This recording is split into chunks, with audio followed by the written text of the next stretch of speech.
Middle schoolers, I feel, are often the forgotten age group, right?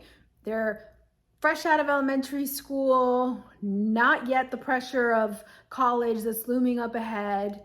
But I'm here to tell you that we cannot give up on these middle schoolers. And actually, that middle school age is a really great time to practice the executive functioning skills that they need now in middle school, they're going to need in high school, and they definitely are going to need when they hit that college age. So we're going to get into I'm going to share with you 3 strategies that are really going to be effective to develop those middle school executive functioning skills. I use a lot of these when I work with kids, and I also share them in my executive functioning program. We're going to dive into 3 of them right now. All right, here we go. The first thing I want you to do with them is start to gently ask them questions that are going to help them think ahead. I call this previewing, right? Let's preview what's happening in the week. So this usually goes 2 ways. Usually you have, in that middle school age, they are very willing to cooperate and happy to get that hand holding and support. And then you get the other side that's just like, yeah, I'm gonna do this by myself. Let me do it alone. This is a little bit controversial. For the purposes of previewing and really enhancing those executive functioning skills during this middle school age, I'm going to say we still have to make a workaround, and we need to work with them side by side and teach them this previewing skill. And I'll tell you why. Because if our middle schooler has any problems at all with prioritizing, for example, they're gonna do their previewing, and because it's not their strong skill, they're probably gonna screw up the prioritizing part, which is okay. And I'm gonna get into that in my next steps. But remember, our goal here is teaching them to preview and plan ahead for the week. So we know that they're lacking in prioritizing, let's say, and if we let them do it on their own, we're pretty sure they're not going to prioritize correctly, right?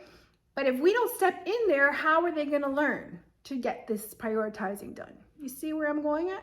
So this is where I'm really going to stand my ground and say, I want you, mom, dad, awesome adult, to do this with your middle schooler and help them get that prioritization in, so that they actually learn the skill of succeeding versus the skill of screwing up.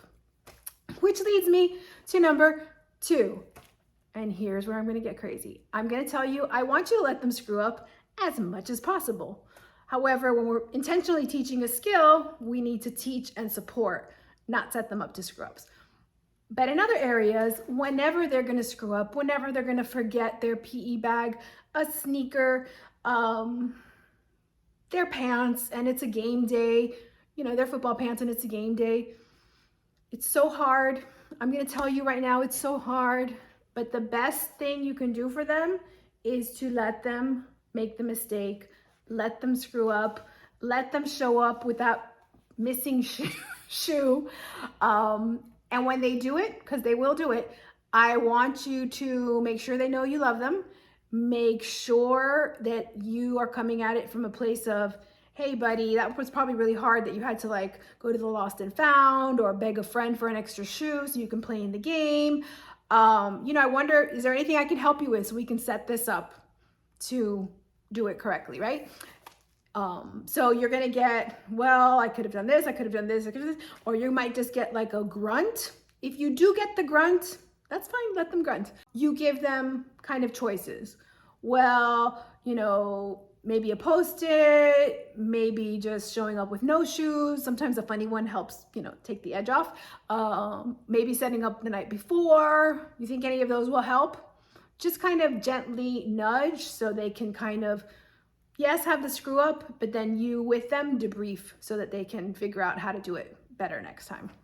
This last one kind of overlaps with the 2 that we've already talked about, but I'm going to say strongly encourage them to use some kind of a planning system, right? Whether it's weekly, daily, But this is a challenge that happens, nowadays, thanks to all the great technology. But, sometimes it's a double sword. They have everything posted. They tend to go to just let me check. It's kind of check the portal and see what I have to do today. I'd like to equate that as when you use your bank balance to actually see how much money you have. Doesn't work out that great. So really, I know a lot of the schools encourage them, but the schools don't reinforce it all the time. And this is a great opportunity when they just check the portal the day of to have missing assignments, to not practice that planning ahead for a project, to not be able to prioritize what's most important because they're not looking at the whole week. And again, it really robs them of practicing these executive functioning skills that we know they need to develop during this middle school age, because contrary to the popular, they should know how to do this by now, that's a myth. It is not true. And their executive functioning skills are developing. So no. So strongly encourage them to use some kind of a planner system. It can be like, I have a composition book, a sheet of paper where they just kind of write everything down on a daily basis and they kind of check. They look at the week and then they move on. It doesn't have to be complicated either. So these strategies are going to specifically work on their time awareness.